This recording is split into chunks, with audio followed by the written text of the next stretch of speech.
शिष्य अपने गुरु को चैन की नींद सोते हुए देख आधी रात को उनके पास आया और बोला, हे गुरुदेव, मैं आपसे कुछ पूछना चाहता हूँ, क्या आप बताने की कृपा करेंगे। गुरुदेव उठे और बोले, हाँ बेशक पूछो, तुम क्या पूछना चाहते हो। मैं देख रहा हूँ कि तुम कुछ दिनों से काफी परेशान लग रहे हो। उसने गुरुदेव से पूछा कि आपके इस चिंता मुक्त जीवन और चेहरे पर इस असीम शांति का राज क्या है। मैं जानना चाहता हूँ कि आप हमेशा खुश कैसे रहते हैं। क्या आपको कभी चिंता नहीं होती या आपको कभी दुख नहीं होता। आप ऐसे चिंता मुक्त होकर कैसे सोते हैं। गुरुदेव ने कहा, अब मैं जो तुम्हें बताने जा रहा हूँ उसे तुम ध्यान से सुनो, और ये चीज तुम्हें रात को सोने से ठीक 5 मिनट पहले तुम्हें करना है। उसने पूछा, गुरुदेव, आखिर रात को सोने से पहले ही क्यों, और आखिर 5 मिनट तक ही क्यों करना है। गुरुदेव ने कहा, तुम मेरी बातों को ध्यान से सुनो, क्योंकि ये बातें तुम्हारी जिंदगी बदलने वाली हैं। रात को सोने से पहले 5 मिनट तक तुम अगर इस काम को करोगे तो तुम्हें जिंदगी में हर वो चीज मिलेगी जो तुम चाहते हो। धन दौलत, शोहरत, असीम शांति और खुशियाँ, सब कुछ तुम्हें मिलेगा। लेकिन इसके लिए यही नियम है कि तुम्हें ये कार्य करना पड़ेगा। उसने बोला, जी गुरुदेव, आप जो बताएंगे मैं उसे करने की कोशिश जरूर करूंगा। गुरुदेव ने कहा, ठीक है, मेरी बातों को ध्यान से सुनो। आज मैं तुमको मस्तिष्क के असीम शक्तियों के बारे में अवगत कराने जा रहा हूँ कि तुम्हारे दिमाग के पास कितनी अहम शक्ति है। अगर मैं तुमसे कहूँ कि इस ब्रह्मांड की सबसे महान और सबसे अनमोल शक्तिशाली अगर कोई वस्तु है तो वो तुम्हारा दिमाग है। काम करने के नजरिए से हमारे दिमाग के 2 भाग होते हैं, चेतन मन और अचेतन मन। चेतन मन का ये पहला हिस्सा हमारे कंट्रोल में होता है। हम जागते हुए जो भी देख, सुन और समझ पाते हैं वो सब चेतन मन की वजह से ही हो रहा है। जब हम सो जाते हैं तो ये भी सो जाता है, अर्थात सुप्ता अवस्था में चला जाता है। और अवचेतन मन का ये दूसरा भाग हमारे कंट्रोल में नहीं होता है। जब हम सो जाते हैं ये तब भी जागता रहता है और सपने आदि इसी वजह से आते हैं।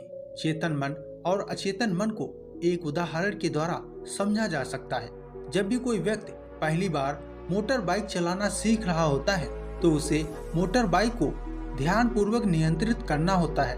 शुरुआत में वो संतुलन नहीं बना पाता और थोड़ा सा डरा हुआ भी रहता है, लेकिन कुछ दिनों के बाद वह मोटर बाइक चलाना सीख जाता है। तो अब उसे मोटर बाइक को नियंत्रित करने के बारे में सोचने की भी आवश्यकता नहीं होती। अब मोटर बाइक अपने आप नियंत्रित हो जाती है और अब तो वो मित्रों के साथ बातचीत करते हुए या कोई अन्य कार्य करते हुए मोटर बाइक को चला सकता है। ऐसा क्यों होता है? शुरुआत में जब कोई व्यक्ति मोटर या गाड़ी चलाना सीख रहा होता है तो वो अपने चेतन मन का इस्तेमाल कर रहा होता है, लेकिन जब वह बार बार मोटर बाइक को चलाने का अभ्यास करता है तो अब ये अनुभव उसके चेतन मन में संग्रहित हो जाता है और धीरे धीरे अवचेतन मन चेतन मन की जगह ले लेता है। हमारा चेतन मन एक ऑटो पायलट सिस्टम की तरह होता है जो अपने आप स्वचालित तरीके से कार्य करता है। सभी स्वचालित कार्यों जैसे सांस लेना, दिल धड़कना आदि अचेतन मन के द्वारा ही किए जाते हैं। हमारी आदतें और रोजमर्रा के सभी कार्य में अवचेतन मन का महत्वपूर्ण योगदान होता है। हमारे हर एक विचार का हमारे अवचेतन मन पर महत्वपूर्ण प्रभाव पड़ता है। ये कह सकते हैं कि हम जो कुछ भी सोचते या करते हैं उससे हमारे अवचेतन मन की प्रोग्रामिंग हो जाती है और बाद में फिर धीरे धीरे अवचेतन मन उस कार्य को नियंत्रित करने लगता है। हमारी आदतों और धारणाओं का निर्माण भी ऐसे ही होता है और बाद में वो आदत स्वचालित रूप से अवचेतन मन के द्वारा नियंत्रित होती है। ये हम पर निर्भर करता है कि हम अपने अवचेतन मन की प्रोग्रामिंग कैसे करते हैं। एक बार प्रोग्रामिंग हो जाने के बाद आपका अवचेतन मन उसी प्रकार से कार्य करता है, चाहे वो गलत हो या सही। चेतन मन को अवचेतन मन का चौकीदार या गेटमैन भी कहा जा सकता है। दरअसल हमारा हर विचार एक बीज की तरह होता है और हमारा अवचेतन मन एक वृक्ष की तरह है। हमारा चेतन मन ये निर्णय करता है कि अवचेतन मन में कौन सा बीज बोना है और कौन सा नहीं। हम कभी कभी अनजाने में अवचेतन मन की गलत प्रोग्रामिंग कर देते हैं जैसे अगर मैं ये सोचता हूँ कि आज का ये काम कल कर लूंगा, तो ये छोटा सा विचार धीरे धीरे मेरे कार्य को कल पर टालने की आदत बन सकता है। इतना सब सुनकर उस शिष्य ने गुरु से पूछा, लेकिन इसका नींद से क्या तात्पर्य है? रोज सोने से पहले 5 मिनट तक हमें क्यों करना है? और चिंता मुक्त जीवन का रहस्य क्या है? आप वो हमें बताइए। गुरुदेव ने कहा, हर चीज को सीखने की जल्दी अक्सर गलत जानकारी देती है, और वो गलत जानकारी किसी भी काम की नहीं होती। इसलिए सब्र और धैर्य के साथ बातों को सुनने की आदत डालो। गुरुदेव ने कहा, क्या तुमको पता है कि चेतन मन हमारे मस्तिष्क क्षमता का सिर्फ 5% ही इस्तेमाल करता है। वही दूसरी तरफ आपकी फीलिंग, बिलीफ सिस्टम, यादें और भी बहुत सारी चीजें जो हमारे भीतर चलती हैं, जैसे सांस लेना, पलकें झुकाना, हृदय की धड़कन महसूस करना, ये सभी चीज आपका अवचेतन मन कंट्रोल करता है। ये आपकी ब्रेन पावर का 45% इस्तेमाल करता है। आपके अवचेतन मन मस्तिष्क से प्रोसेसिंग पावर लगभग 40 बिलियन बिट्स पर सेकेंड होता है, यानी कि अवचेतन मन से लाखों गुना ज्यादा है। अवचेतन मन के पास इतनी क्षमता है कि वो ब्रह्मांड की अनंत संभावनाओं को बड़ी आसानी से सर्च कर सकता है। जिंदगी में एक बात हमेशा याद रखो, तुम जैसे भी हो अपनी सोच की वजह से हो। तुम अपने दिमाग को जैसी बातें बताते हो, जैसी चीज सिखाते हो या जैसी बातें सोचते हो, वैसे ही तुम बन जाते हो और वैसे ही तुम्हारी जिंदगी हो जाती है। और इन्हीं वजह से सुख, शांति और तुम्हारे मन का सुकून सब कुछ मिलता है और सब कुछ हो भी जाता है। इसलिए खुद को सही दिशा देना जरूरी है। क्या तुमने कभी ऐसा अनुभव किया है? तब तुम ऐसी घटना के बारे में सपना देखते हो जिसे आपने सोने से चंद मिनट पहले सोचा था या बोला था। ऐसा आपने देखा और सुना होगा। अगर आपके साथ कुछ ऐसा अनुभव हुआ है? गुरुजी की ये बात सुनकर उस शिष्य ने कहा, हाँ गुरुदेव, सोने से पहले हम आधा सोए और आधा जागे हुए अवस्था में होते हैं। तब हम तैयार होते हैं अपने अवचेतन मन में विचारों को डालने के लिए, जिन्हें हम अपने जीवन में प्रदर्शित करना चाहते हैं। तब तुम जो कुछ भी सोचोगे या अपने मन में विचार लाओगे और जिन विचारों के साथ तुम रात को सोने की कोशिश करोगे, वही सारी चीजें तुम्हारा दिमाग साकार करने की कोशिश करेगा। इसलिए सोने से पहले अच्छी चीजों के बारे में सोचो।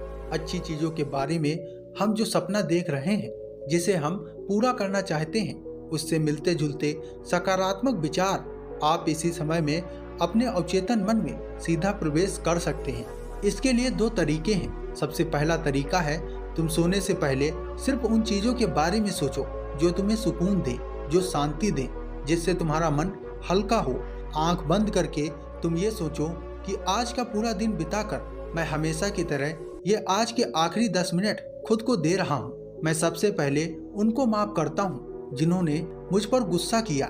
मैं उनको माफ करता हूँ जो बदल गए।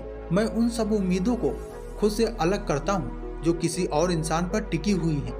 मैं पूर्व में सभी बुरी आदतों को छोड़ता हूँ। इस दुनिया में हर कोई इंसान ही है और इंसान से गलतियाँ हो ही जाती हैं, इसलिए मुझसे भी गलतियाँ हो जाती हैं। गलती होना एकदम प्राकृतिक है। मेरे पास आज जो कुछ भी है वो काफ़ी है। मैं हर दिन खुद के और करीब आता जा रहा हूँ। किसी की बुराई करना, किसी के व्यवहार की आलोचना करना या किसी के जीवन की आलोचना करना, खुद को या दूसरों को दोष देना, दुखी रहना या रोते रहना, ये आदतें मुझसे बहुत दूर हैं। हाँ, मैं ये जानता हूँ कि किसी बुरी से बुरी चीज़ से मुझे क्या सीखना है। मैं आजकल अपनी मंजिल को पाने के लिए पूरी जी जान से मेहनत कर रहा हूँ। मुझे अपने आप पर गर्व है। मैं वो सब करके दिखाता हूँ जो मैं करना चाहता हूँ। अच्छा हूँ, सुंदर हूँ और सबसे ज़्यादा खुद पर विश्वास करता हूँ। मैं आज की गलती के लिए खुद को भी माफ़ करता हूँ। मैं अपने सभी बुरे कामों के लिए खुद को माफ़ करता हूँ। मेरे पास आज जो कुछ भी है काफ़ी है। मैं हर दिन खुद के करीब आता जा रहा हूँ। किसी की बुराई करना, किसी के बिहेवियर को जज करना, किसी के लाइफ को जज करना, खुद को या दूसरों को दोष देना, दुखी रहना या रोते रहना, ये आदतें मुझसे बहुत दूर हैं। हाँ, मैं ऐसा ही हूँ। मैं जानता हूँ कि किसी बुरी से बुरी चीज़ से हमें क्या सीखना है। आजकल मैं अपने सर्कल को पाने के लिए जी जान से लगा हूँ। मुझे अपने आप पर गर्व है।